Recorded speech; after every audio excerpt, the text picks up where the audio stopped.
लेकिन बुरी बातों से समझौता नहीं करना, बुराइयों से समझौता नहीं करना, बीड़ी सिगरेट शराब से, बीमारियों से, नाचारियों से, अपने भीतर की दुर्बलताओं से, उनसे समझौता नहीं, अशुभ से, अज्ञान से, दुर्विचार से, दुर्भावनाओं से, दुष्कर्मों से, दुराचार से, दुराचरण से समझौता नहीं करना, बुरे आचरण से। अब देखो दो अभ्यास में ना, एक तो ऐसे उठा ले, कुछ तो ऐसे उठा पाएंगे और कुछ ऐसे उठा पाएंगे, जिसको जिसमें अनुकूलता हो। ये एक के ही दो अभ्यास है। ये पीठ के लिए भी बहुत अच्छा है, स्ट्रक्चरल बैलेंस के लिए भी बहुत अच्छा है, लेकिन साथ में ये मोटापा के लिए बहुत अच्छा है। 10, 20, 25, 50 ये और ये दो अभ्यास। फिर ऐसे शर्वासन, तो मोटे मोटे एक ही पैर को उठा पाएंगे। तो ये नाभि के नीचे वाला वजन, किसी किसी का पेट इतना लटकता है कि उसके लिए फिर उनको बेल्ट आदि बांधनी पड़ती है, नहीं तो मैंने देखा 5-5, 10-10 किलो तो नाभि के नीचे लटकता रहता है, बहुत खराब लगता है। उसके लिए ये अभ्यास है। पहले एक ही पैर से कर पाएंगे, जिनका मध्यम, देखो मोटापा में भी 3 है, एक सामान्य मोटे, एक मध्यम मोटे, एक अत्यधिक मोटे, और एक तो अपवाद रूप में मोटे होते हैं जिनका वजन 200-250 किलो से लेकर के 500 किलो तक बढ़ जाता है, फिर उनके वर्ल्ड रिकॉर्ड बनते हैं।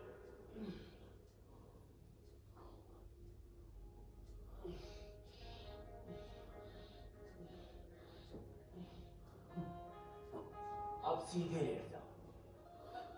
मोटापा घटाने के जो दूसरे उपाय हैं, चाहे वो लाइपोसक्शन से फैट को खींचते हैं, चाहे पेट को काट करके कम कर देते हैं, खाना कम खाते हैं तो सर्जरी करते हैं, फिर कुछ लोग बहुत अधिक उपवास करके मोटापा कम करते हैं।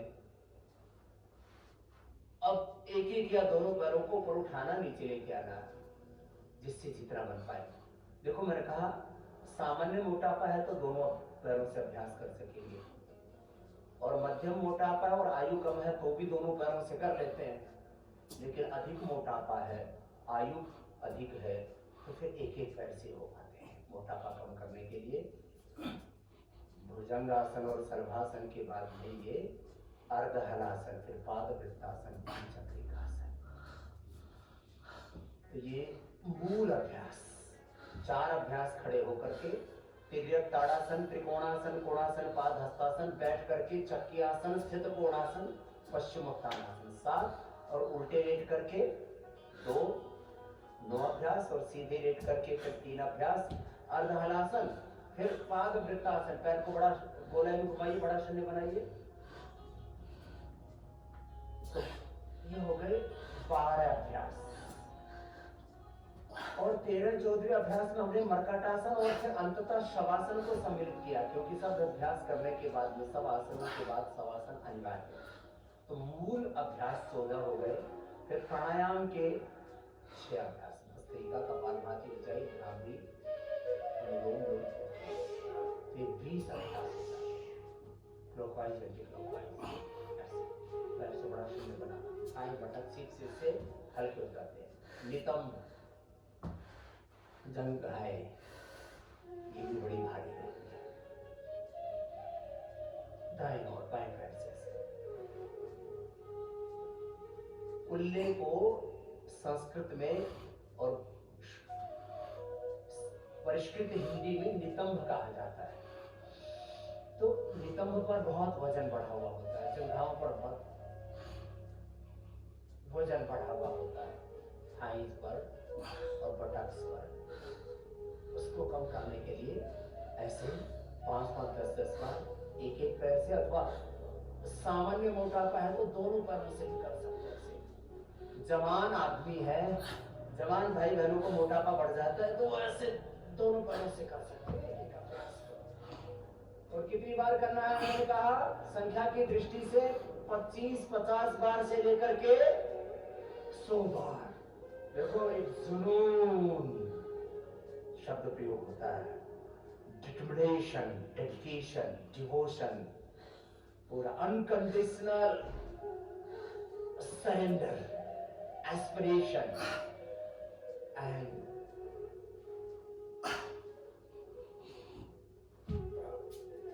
hard work, ऐसे शब्द प्रयोग किए जाते हैं। ये भावाभ्यास, द्विचक्री आसन, साइकिलिंग, दोनों पैरों से ऐसे। देखो, जो भी करे, मैंने कहा था कुशलता पूर्वक करे। जो भी करे कैसे करे बोलो? कुशलता, स्किलफुल होना चाहिए हमारा हर एक कार्य से। योग करे, कर्म योग करे, ज्ञान योग, कर्म योग, भक्ति योग, अष्टांग योग, हठ योग,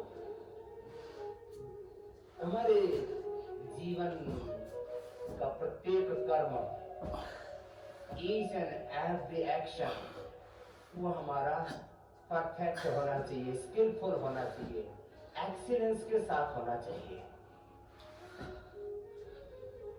जैसे कहते हैं बहुत अच्छा कर रहा हो तो बोले एक्सीलेंट। ऐसे योग हमारा ऐसे होना चाहिए, एक एक पैर से करे अथवा दोनों पैरों से करे। जो करे कुशलता पूर्वक करे, विधि पूर्वक करे।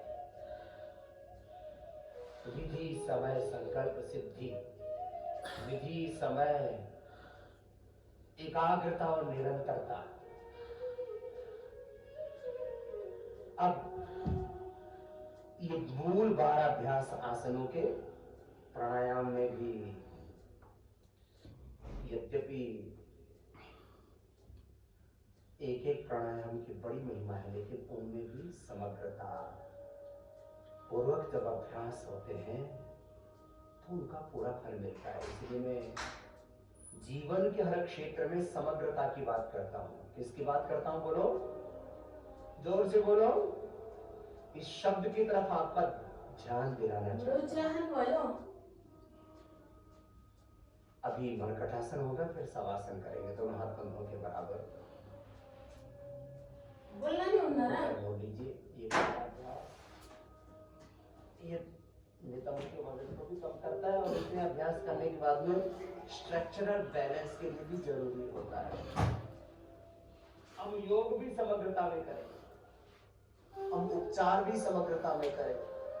खेती के प्रति समग्र दृष्टि, कृषि के प्रति समग्र दृष्टि, चिकित्सा के प्रति समग्र दृष्टि, राजनीति के प्रति समग्र दृष्टि, व्यवसाय के प्रति, आर्थिक विकास के प्रति समग्र दृष्टि, सामाजिक, शारीरिक, मानसिक, धार्मिक, आध्यात्मिक विकास के प्रति समग्र दृष्टि, जीवन के हर क्षेत्र में समग्र दृष्टि। ये पहला अभ्यास है मरकटासन का। ये दूसरा, घुटने पंजों में फासला, और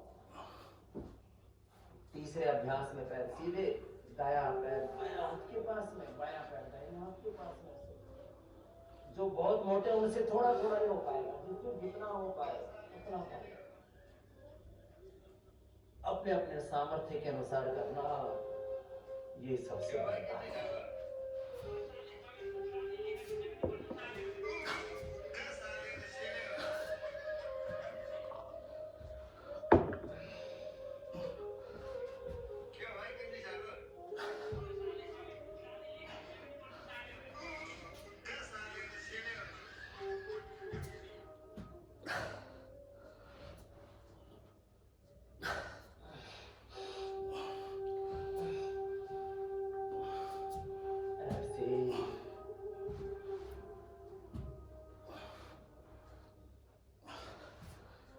ये मरकटासन एक तरफ यहाँ हमारे कमर पर और खास करके नितंबों पर, पटक्स पर और थाइस पर जो बढ़ा हुआ वेट है उसको कम करने में मदद करता है। वही स्ट्रक्चरल बैलेंस के लिए भी जरूरी होता है मरकटासन और भुजंगासन। अब रिलैक्स हो जाएंगे थोड़ी देर, पैरों में फासला, दोनों हाथ जंघाओं से थोड़ी दूरी पर, आंखें बंद, मन सहज। जैसे ही हम शवासन कहते हैं वैसे ही हम शरीर भाव से, इंद्रिय भाव से, अपने मनोभाव से ऊपर उठ करके आत्म भाव में, आत्म स्वभाव में, आत्म स्वरूप में प्रतिष्ठित हो जाते हैं।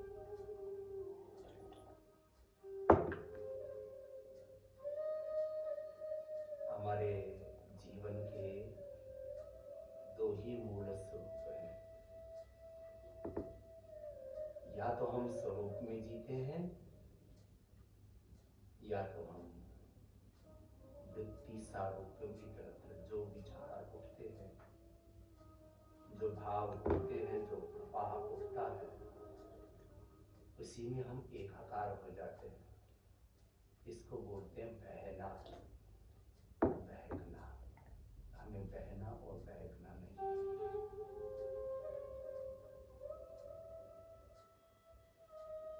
इसलिए हम बार बार कहते हैं जो बह गया, जो बह गया वो खो गया।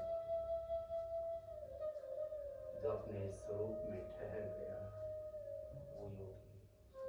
अपने ही स्वरूप में, अपनी निजता में, अपने भीतर की दिव्यता पूर्णता में जीना। देह को, शरीर को शववत और स्वयं को शिववत। शिवोहम, शिवोहम। तत्त्वमसि प्रज्ञानम ब्रह्म अयम आत्मा ब्रह्म अहम ब्रह्मास्मि का ये जो दिव्य आध्यात्मिक उद्घोष है, इसकी हम अनुभूति करें।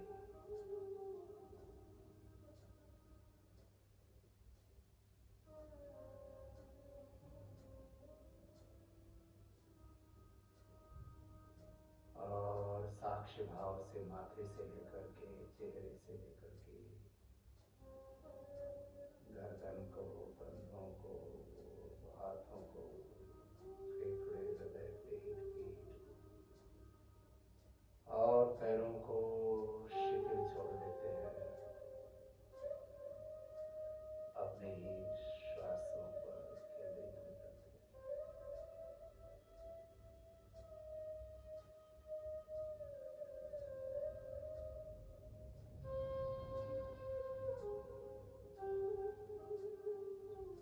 और अपने भीतर